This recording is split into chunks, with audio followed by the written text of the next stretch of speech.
Aloha everyone. So it's been 1 week today since the fire started in Lahaina.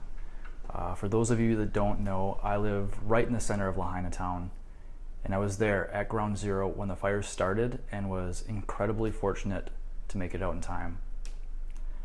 I've had a lot of friends, family, and clients calling and texting me to make sure that I survived this devastating wildfire, and I just want to share a quick message to say that I am safe and that my family is safe.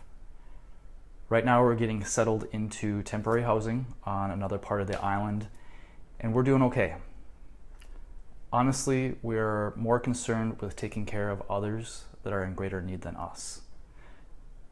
I know there's been a lot of news coverage around the world of what happened in Lahaina, but as someone who lived through the disaster, words truly cannot describe the level of devastation that has taken place and the trauma that the residents have suffered.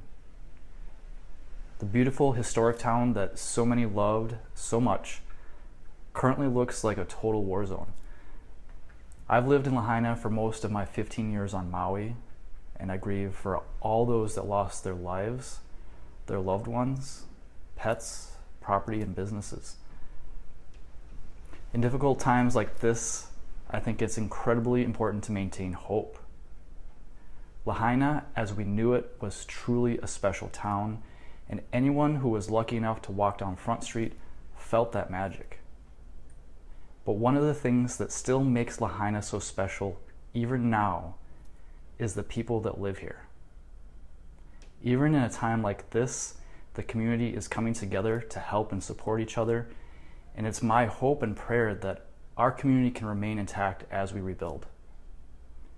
I also think it's important to keep in mind that we have a long road ahead of us to Lahaina's recovery.